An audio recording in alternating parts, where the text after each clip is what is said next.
अनि ती घटनाहरूमा हाम्रो के दृष्टिकोण रह्यो, हामीले त्यसमा कस्तो भूमिका निर्वाह गर्यौं र एकता अभियानका निम्ति हामीले जुन काम सुरु गरेका थियौं ती कति प्रभावकारी भए भनेर भन्ने सम्बन्धमा हामीले यो आज संक्षिप्त प्रतिवेदन प्रस्तावहरूको सम्बन्धमा प्रस्तुत गरिसकेका छौं।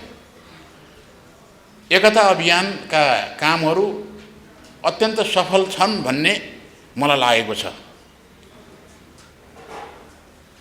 प्रधानमन्त्रीले प्रतिनिधि सभा भङ्ग गर्ने काम र प्रधानमन्त्रीका विरुद्ध अविश्वासको प्रस्ताव प्रस्तुत गर्ने घटनाबाट यतातिर विचार गर्दाखेरि यो दुईटा पक्षमा रहेकाहरूको बीचमा कुनै व्यक्ति त्यस्तो थिएन जसले दुईटाका बीचमा विचार आदान प्रदान गर्न सकियोस्। तर हामीले यो एकता अभियान सुरु गरेपछि हामी नै हौं दुई थरीका विचारहरू सुन्ने र दुवै थरीलाई फेरि एकतामा ल्याउन सकिन्छ कि भनेर उहाँहरूसित प्रयत्न गर्ने। पछि प्रतिनिधि सभा पुनर्स्थापन भयो। प्रतिनिधि सभा पुनर्स्थापन भएपछि पनि हाम्रो बीचमा विभाजित भएका दुईटा समूहको बीचमा एकताका निम्ति हामीले प्रयत्न गर्यौं, तर हामी सफल हुन सकेनौं। तर पनि त्यसबेला कुनै शक्ति कुनै व्यक्ति थिएन दुईटा समूहका बीच विचार आदान प्रदानका निम्ति सहमत गराउने, दूतको रूपमा यता र उता विचारहरू पुर्याउने र एकताको निम्ति प्रयत्न गर्ने काम हामी बाहेक कोही थिएन। र पछि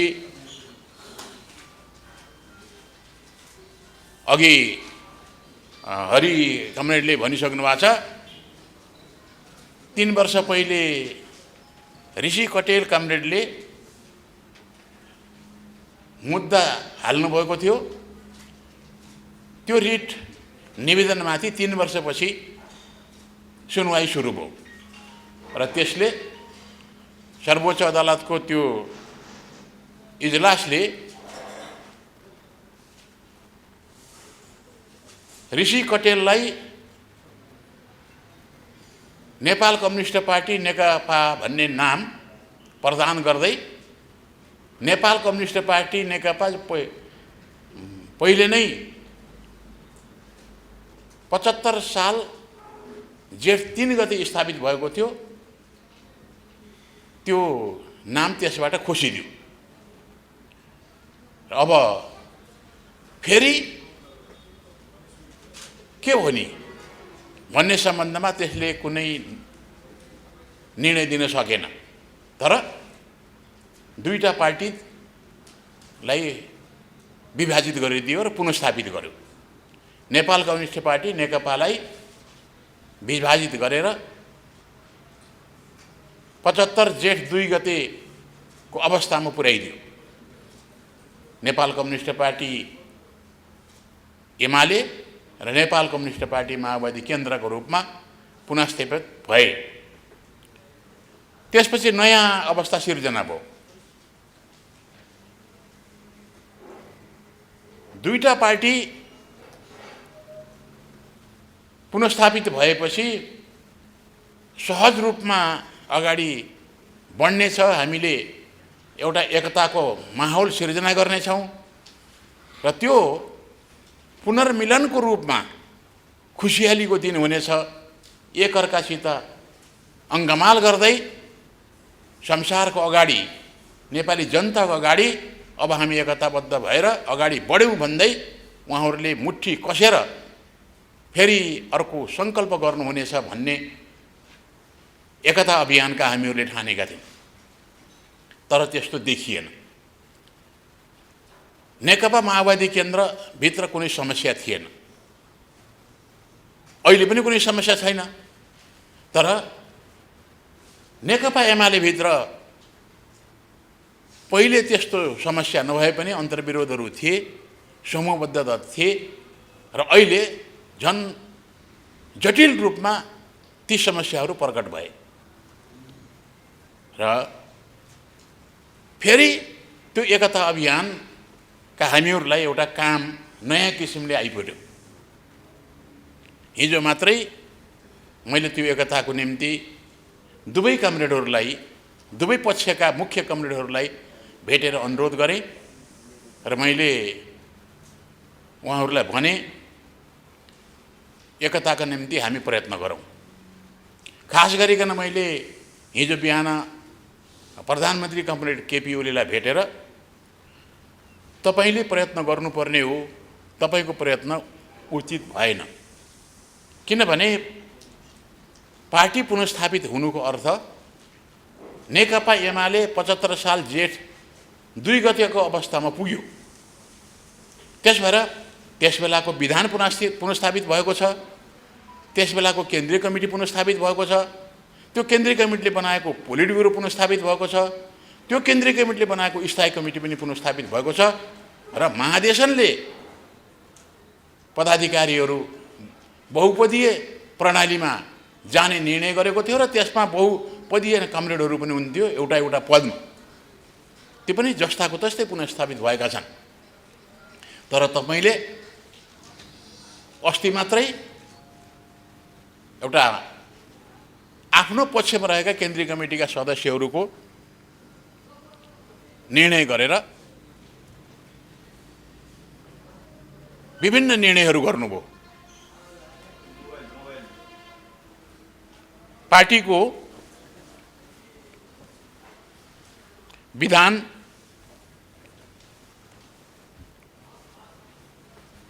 संशोधन गर्ने, तदनुरूप अन्य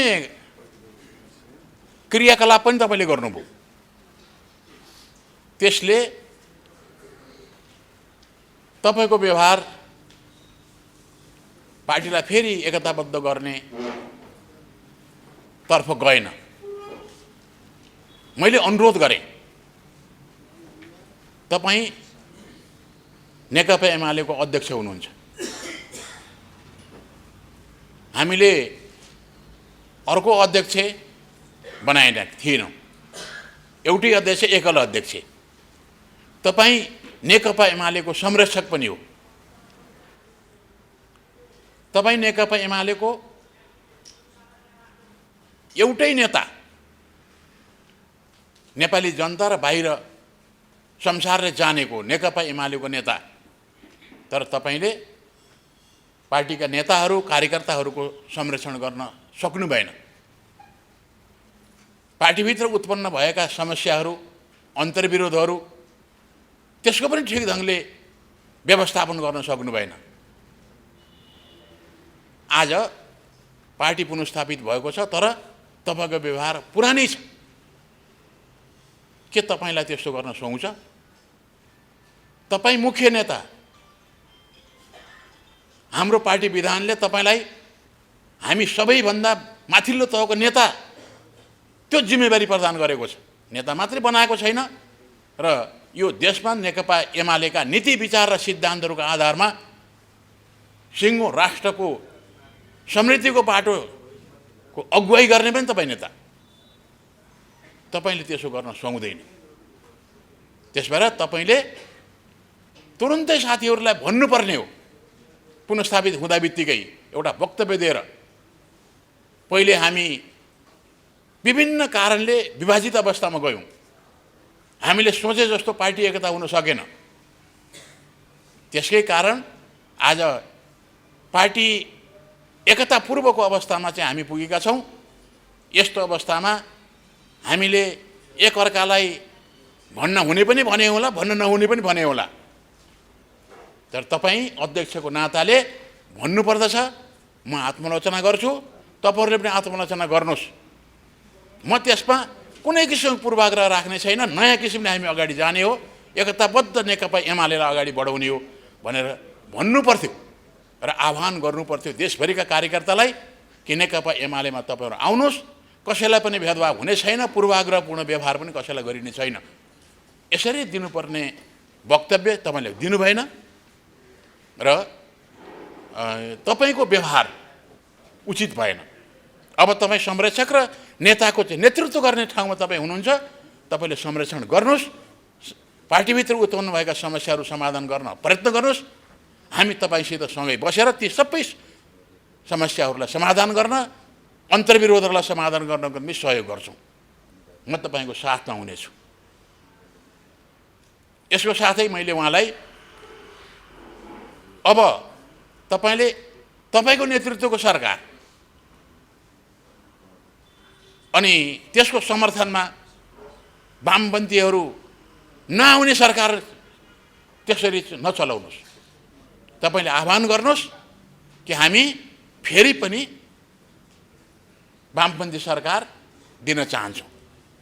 त्यस भएर नेपालका कम्युनिस्ट पार्टीहरू सबैसित म हार्दिक आह्वान गर्छु कि हामीसित वार्तामा आउनुहोस्, सँगै बसौँ र देशलाई अगाडि बढाउनको निम्ति हातेमालो गरौँ भन्नुहोस्। र वामपन्थी सरकार बनाउने हो भने त्यसको फेरि पनि मुख्य शक्ति नेकपा एमाले र नेकपा माओवादी केन्द्र हुनेछन्। र तपाईँले प्रचण्डलाई बोलाएर तुरुन्तै अनुरोध गर्नुहोस्, हामी नयाँ सिराबाट अगाडि बढौँ। आज अगाडि गरिएका हाम्रा उचित अनुचित व्यवहारहरू, राम्रा व्यवहारहरू कायमै राखे पनि हुन्छ, शिक्षा लिए पनि हुन्छ, नराम्रा अनुचित जति व्यवहारहरू भए ती सबै एउटा बेरियर त्यसलाई कायम गरौँ, बटम लाइन एउटा निश्चित गरौँ। त्योभन्दा अगाडिका विषयहरूलाई आज हामी नउठाउँ, अगाडि बढौँ भनेर त्यहाँ कुरा गर्नुहोस्। एमाले भित्रै अहिले समस्या देखियो, मुख्य व्यक्तिहरूलाई बोलाएर तपाईँले अनुरोध गर्नुहोस्, अत्यन्त सम्मानपूर्ण व्यवहार गर्नुहोस् र हामी अब फेरि एकताबद्ध भएर जान्छौँ। हामीले गर्नुपर्ने काम धेरै छन् र त्यो राष्ट्रिय जिम्मेवारी नेकपा एमालेको हो। त्यो एमालेको जिम्मेवारी हामीले एकताबद्ध भएर मात्र पुरा गर्न सक्छौँ। त्यस भएर तपाईँले यो आह्वान गर्न सुरु गर्नुहोस् भनेर मैले अनुरोध गरेँ। उहाँले मलाई भन्नुभयो कि तपाईँ अब मलाई साथ दिन आउनुहोस्। मैले भने म आउँछु, तर मैले तपाईँसित राखेका सुझावहरू तपाईँले सबै सुझावहरू पालना गर्नुहोस्। अहिले त तपाईँले म यो सबै काम गर्छु भनेर भन्नुभएको छैन, तर तपाईँले यो सबै पालना गर्नुहुन्छ, त्यसको सुरुवात गर्नुहुन्छ भन्ने मलाई लाग्यो भने म तपाईँसित आउँछु। नत्र भने म पार्टी एकता अभियानमा छु र त्यो पार्टी एकता राष्ट्रिय अभियानलाई सशक्त रूपमा अगाडि बढाएर लैजान्छु। र मैले एक दिन नेपालका सबै कम्युनिस्ट पार्टीलाई पार्टीगत एकतामा नभए पनि राजनीतिक संयुक्त मोर्चामा चाहिँ म ल्याउन सफल हुनेछु भनेर म अगाडि बढेको छु। म त्यसै गरेर अगाडि बढ्छु भनेर म आएँ। अहिलेसम्म उहाँले मलाई त केही खबर गर्नुभएको छैन। हिजो बिहानै उहाँले भन्नुभएको थियो अहिले केही समयपछि कमरेड माधवलाई भेट्न बोलाएको छु, म एक्लै आउँदैन भनेर भन्नुभएको छ। जति साथी लिएर आउनुहुन्छ आउनुहोस् भनेर मैले भनेको छु र उहाँहरूको वार्ता सुरु भयो। वार्ता निष्कर्षहीन भयो भनेर भन्ने प्रचार भएको छ, तर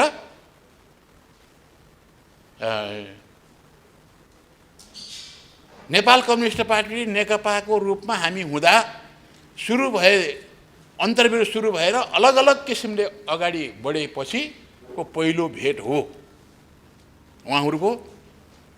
अहिले भर्खरै निष्कर्षहीन भन्न सकिँदैन, तर प्रयत्न सुरु भएको छ। त्यो प्रयत्नलाई अझ हार्दिकतापूर्वक अगाडि बढाउँदै एकै ठाउँमा बस्नको निम्ति कमरेड केपी ओलीले प्रयत्न गर्नुहुनेछ र एकता अभियानका हामी सबै साथीहरू त्यो उहाँको प्रयत्नलाई सफल बनाउनको निम्ति हामीले सहयोग गर्नेछौँ। त्यसै गरी कमरेड माधव नेपालको नेतृत्वमा रहेको समूह अहिले समानान्तर सङ्गठन निर्माण गर्ने र भिन्न किसिमले आफ्ना गतिविधिहरू अगाडि बढ्ने गरी गएको छ। उहाँहरूसित पनि हामीले अब एकताको प्रयत्नको निम्ति हामी सबै बसौँ, अगाडि बढौँ भन्ने प्रस्ताव राखिनेछ।